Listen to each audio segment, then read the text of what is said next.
Hello everyone. इस session के अंदर हम पता करने वाले हैं कि हम ऑडियंस को समझ लिया हमने। फॉर एग्जांपल हम लास्ट सेशन में डिस्कस करा कि ऑडियंस की अंडरस्टैंडिंग इंपॉर्टेंट क्यों है, ऑडियंस की रिसर्च हम कैसे कर सकते हैं। अब बात करते हैं ऑडियंस पर्सोना क्या होता है, ऑडियंस पर्सोना हम क्रिएट कैसे कर सकते हैं कि किसके लिए हम कंटेंट लिखने वाले हैं या किसके लिए हम अपनी कॉपीराइटिंग स्किल्स को यूज करने वाले हैं। अगर आप अपना career content writing, copywriting, SEO या डिजिटल मार्केटिंग में बनाना चाहते हैं तो सिंपली दिए हुए नंबर पर कॉल करना है आपको और अपनी फ्री डेमो क्लास बुक करनी है। एक जो बहुत इंपॉर्टेंट पार्ट है कि कॉपीराइटर्स हमेशा बहुत इंपॉर्टेंट जो चीज़ है कॉपीराइटिंग की उनका ध्यान रखते हैं, बट एक चीज़ को मिस कर जाते हैं। फॉर एग्जांपल वो कीवर्ड्स का ध्यान रखते हैं, specially in terms of SEO copywriting. वो बेनिफिट्स क्या है अपने प्रोडक्ट्स के, उनको हाईलाइट करना है, उसके बारे में ध्यान रखते हैं। देन सोशल प्रूफ ऐड करना है, कुछ टेस्टिमोनियल्स ऐड करना है, केस स्टडीज ऐड करनी है, उनका भी ध्यान रखते हैं। Then proper call to action पे कैसे लेके जाना है वो भी ध्यान रखते हैं, बट टोन ऑफ वॉइस को मिस कर जाते हैं। टोन ऑफ वॉइस क्यों कैसे मिस कर जाता है? फॉर एग्जाम्पल उनकी एक राइटिंग स्टाइल है कॉपी राइटिंग में, किस स्टाइल से मैं कंटेंट या राइटिंग अपना स्टाइल फॉलो करता हूँ। बट मिस्टेक क्या होती है कि हर ऑडियंस का अलग एक तरीका होता है, बट हर ऑडियंस का अलग नीड्स होती है, अलग वांट्स होती है, अलग इमोशंस होते हैं। फॉर एग्जाम्पल एक कोई प्रोडक्ट है, उसकी ऑडियंस आपकी हो सकती है कि जेनरिक ऑडियंस हो। एक प्रोडक्ट है, उसकी ऑडियंस आपकी हो सकती है बिजनेस प्रोफेशनल्स हो। एक के लिए आपके रिच पीपल ऑडियंस हो सकती है, एक के लिए मिडिल क्लास लोग ऑडियंस हो सकते हैं। दोनों केसेस में आपकी ऑडियंस का माइंडसेट अलग है, उनके सोचने का तरीका अलग है, उनकी लाइफस्टाइल अलग है। तो अगर टोन ऑफ वॉइस अलग अलग नहीं करोगे तो आप उनसे रिलेट नहीं कर पाओगे, और जब तक रिलेट नहीं कर पाते हो उनको कन्विंस नहीं कर पाओगे, राइट?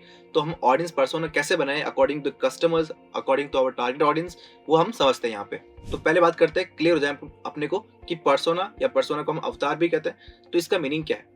पर्सोना का मतलब सिंपली कि अपने ऑडियंस की एक पिक्चर बनाओ माइंड में जो कि एज डिटेल्ड एज पॉसिबल हो। फॉर एग्जाम्पल आपने किसी सोचा कि मैं यहाँ पे किसी इंप्लॉय को टारगेट कर रहा हूँ, तो उस इंप्लॉय को अच्छे से पिक्चर बनाई कि इंप्लॉय क्या करता है, उसकी एज ग्रुप क्या है, उसके बारे में सारी डिटेल पिक्चर बना ली आपने, कि उसका पूरा कह सकते हैं प्रॉपर रिसर्च करके हमने एक पिक्चर बना ली उस ऑडियंस की। तो उसको हम कहते हैं पर्सोना, कि अपनी ऑडियंस का आपने एक पिक्चर बना लिया माइंड के अंदर, या फिर एक आपने रिटन फॉर्म में भी उसको अच्छे से नोट कर लिया कि मेरा ऑडियंस कौन है।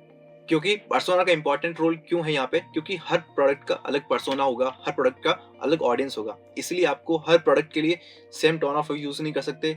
हर प्रोडक्ट के लिए सेम बेनिफिट्स लेके आगे हम कह सकते हैं कि, और हर प्रोडक्ट के लिए हम सेम बेनिफिट्स को हाईलाइट नहीं कर सकते, क्योंकि कुछ बेनिफिट जो आप दिखा रहे हो चीज के वो किसी एक ऑडियंस के लिए रिलेवेंट है बट दूसरे के लिए रिलेवेंट नहीं है, या फिर लेस रिलेवेंट है। तो हमको टोन ऑफ वॉइस एंड जो पर्सोना बनाना है वो हम प्रोसेस आगे क्लियर करते हैं। तो यहाँ पे मीनिंग इसका ये है कि आप जो कॉपीज लिख रहे हो, जो आप कंटेंट में कन्वे कर रहे हो चीजें, वो ऑडियंस से बहुत रिलेटेबल होना चाहिए, उनको रिलेट कर पाए, रेजोनेट कर पाए अपनी चीजों से, वो अपनी लाइफ के लाइफस्टाइल है या फिर अपनी जो चैलेंजेस है, पेन पॉइंट्स है, उनसे रिलेट कर पाए। ठीक है, तो अब पर्सोना बनाना कैसे है उसके लिए मैंने कुछ एक रफ क्राइटेरिया बनाया कि ये चीज अगर आप नोट डाउन करते हो तो एक अच्छा पर्सोना हम बना सकते हैं। तो बहुत बार माइंड क्वेश्चन आता है कि क्या क्या चीजें कवर करें। तो एक सेफर साइड के लिए सिर्फ ये पॉइंट्स आप कन्वे अगर कवर कर लोगे ऑडियंस पर्सोना के टाइम, तो बहुत इजी हो जाएगा। तो हम एक एग्जांपल लेके देखते हैं कि फॉर एग्जांपल एक होम बेकरी किसी की है, कोई वुमन है, वो अपना घर से बेकरी करना चाहती है, बेकरी बिजनेस करना चाहती है, होम बेस्ड बेकरी स्टार्ट करना चाहती है। तो उसके लिए अगर आपने कुछ प्रोडक्ट या पेजेस कुछ बना रखे हैं, सर्विसेज आपके पास कुछ है, या फिर फॉर एग्जांपल कोर्स भी है होम बेकिंग कैसे स्टार्ट करें, तो उसके लिए अगर आप पेज लिख रहे हो, लैंडिंग पेज, तो आपके माइंड में एक पर्सोना बनाना है आपको। तो उसके लिए पर्सोना बनाते टाइम कैसे बना सकते हैं, बेस्ड ऑन दिस पॉइंटर्स को हम यूज करके तो हम बनाते हैं इसको। ओके, सो जो ये पॉइंटर्स मैंने डॉक में ओपन कर लिया और उसमें हम पर्सोना बनाने की कोशिश करते हैं। पहले बात करते हैं एज की, कि आपकी ऑडियंस जो है पर्सोना जिसकी बना रहे हैं, कि जो होम बेस्ड बेकरी है जो शुरू करना चाहते हैं उनकी एज क्या हो सकती है। तो मैं मान लेता हूँ एक बार कि 22 टू 35 एज के बीच की रेंज वाली जो वुमेन है वो सीखना चाहती है आपसे, यानी हम मोस्टली कह सकते हैं कि यंग वुमेन है आपकी ऑडियंस। जेंडर हम फीमेल है क्योंकि हम यहाँ पे वुमेन की बात कर रहे हैं। देन उनका हाईएस्ट लेवल ऑफ एजुकेशन, मैं मानता हूँ कि 12th से लेके ग्रेजुएशन उन्होंने किया होगा, तो 12th टू ग्रेजुएट या आपका एक एजुकेशन लेवल आपने डिफाइन कर दिया। देन लोकेशन, फॉर एग्जांपल आपका जो कोर्स है लोकल कोर्स है, तो आप वहाँ पे एक सिटी होगी या फिर एरिया होगा उसके अंदर टारगेटेड ऑडियंस कर रहे हैं। तो फॉर एग्जांपल आप जयपुर के अंदर कर रहे हो, तो मैं यहाँ पे जयपुर ऑडियंस ले लेता हूँ। देन उनका एक्सपीरियंस, मैं मान लेता हूँ कि उन्होंने अभी तक कुछ नहीं करा है, बिगिनर्स हैं।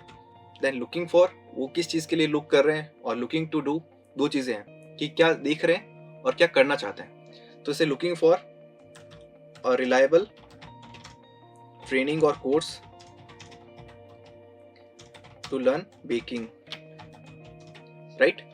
इस चीज के लिए वो देख रहे हैं। देन लुकिंग टू डू, इससे वो अचीव क्या करना चाहते हैं, राइट? ये चीज जो आप कोर्स है ट्रेनिंग देख रहे हैं उससे वो अचीव क्या करना चाहते हैं। तो जैसे हमने डिफाइन कर दिया, to start a home bakery या फिर होम बेस्ड बेकरी,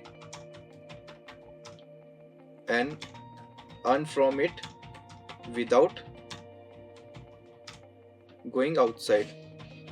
जो होम बेस्ड बेक स्टार्ट करनी चाहती है वुमेन, उनका ही चैलेंज होता है कि वो या तो फुल टाइम कर नहीं पाती, फुल टाइम जॉब नहीं कर सकती, या फिर फुल टाइम कहीं भी जाके वर्क नहीं कर सकती।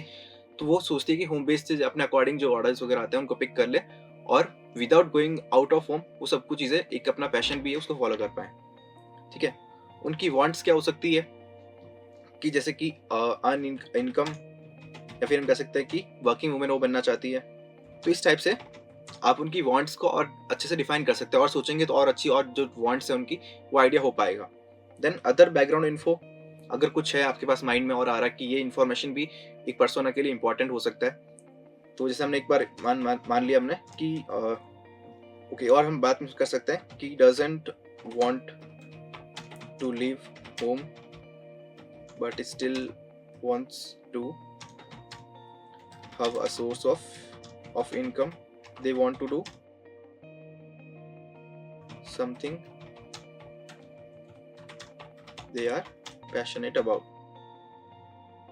फॉर एग्जाम्पल हमने यहाँ पे एक पर्सोना बनाया, रफ जो हमने डेटा अगर हमारे माइंड में जो अभी आया उसको अकॉर्डिंग समझते हुए हमने डिटेलिंग करी ऑडियंस की, कि ऑडियंस क्या देख रहा है, उसकी एज क्या है, क्राइटेरिया क्या है, लोकेशन क्या है, उसके चैलेंजेस क्या है, और what is she is trying to looking to do और लुकिंग फॉर, सारी चीजें हमने एक बनाया। ठीक है, तो इस अकॉर्डिंग हमने एक पर्सोना डिफाइन करा इन पॉइंट्स को लेके, और फिर क्या बनेगा अपने कि उसको मैंने सारे जो क्राइटेरिया था उसको मैंने एक सेंटेंस या फिर कह सकते एक पैराग्राफ लिखा कि एम्बिशियस हाउसवाइफ्स with children looking to become home based baker in Jaipur to earn while maintaining work life balance. ठीक है, तो ऑडियंस का मैंने एक छोटा सा बनाया डिस्क्रिप्शन कि मेरी ऑडियंस कौन है, कि एम्बिशियस हाउसवाइफ जिनके चिल्ड्रन होंगे, looking to become home based baker in Jaipur, जहाँ पे मैंने लोकेशन डिफाइन कर दी, और क्या करना चाहती है वो, टू अर्न, अचीव क्या करना चाहती है, to earn while maintaining work life balance. Right, तो ये सब चीजें करके मैंने एक ऑडियंस का पर्सोना बनाया कि मेरी ऑडियंस कौन है। अब मैं उस ऑडियंस का चाहे तो माइंड में एक पिक्चर बना सकता हूँ कि वो वुमन है या फिर वो लेडी है जो ये सब चीजें सीखना चाहती है। फॉर एग्जाम्पल मैंने यहाँ पे एक फोटो ऐड करी है, आप चाहें तो इसका नाम भी रख सकते हैं कि ये वुमेन का मैं ये नाम रखता हूँ, और उसके अकॉर्डिंग उस एक वुमेन को माइंड में भी रख के, जिसकी यहाँ पे जो पर्सोना हमने समझा है उसको माइंड में रख के हम अपनी कॉपीज पे काम करना स्टार्ट कर सकते हैं। ठीक है, अभी आपने पर्सोना बना लिया, उसके बाद नेक्स्ट स्टेप आती है आपको कुछ चीजें डिफाइन करनी है इस ऑडियंस के पर्सोना के अकॉर्डिंग, किस पर्सन के गोल्स क्या है। ठीक है, देन उनके चैलेंजेस क्या है, पेन पॉइंट्स क्या है। फॉर एग्जाम्पल चैलेंजेस क्या हो सकते हैं कि वो वर्क लाइफ बैलेंस करना चाहती है बट फुल टाइम जॉब करेंगे अगर तो वर्क लाइफ बैलेंस नहीं कर सकती, ये एक चैलेंज हो सकता है, पेन पॉइंट हो सकता है। देन बेनिफिट्स क्या देख रही है आपकी प्रोडक्ट में या सर्विस के अंदर, तो आपकी प्रोडक्ट या सर्विस में क्या बेनिफिट्स है वो आपको हाईलाइट करने हैं। देन ऑब्जेक्शंस क्या हो सकते हैं, फॉर एग्जाम्पल उनको ऑनलाइन ट्रेनिंग चाहिए, अगर वो ट्रेनिंग के लिए भी नहीं आना चाहती तो आपके पास अगर ऑनलाइन ट्रेनिंग है तो वो आपने बता दिया। कॉस्ट अगर एक ऑब्जेक्शन है, फॉर एग्जांपल उनको लगता है कि फॉर आपकी जो कॉस्ट है उसको भी नहीं कर सकता, तो आपको ऑब्जेक्शन कैसे ट्रायल दे सकते हैं, फ्री डेमो क्लासेस दे दिया आपको, रिस्क फ्री कुछ बना दिया आपने। ठीक है, ये कुछ ऑब्जेक्शन आपको डिफाइन करने हैं, और भी हो सकते हैं वो आपको डिफाइन करने होंगे। देन इमोशंस, किस चीज से वो अच्छे से रिलेट कर पाएगी, क्या इमोशंस उनको ड्राइव करते हैं कुछ करने के लिए लाइफ में, तो वो चीजें आप पिच कर सकते हैं उसको अपने कॉपी राइटिंग में।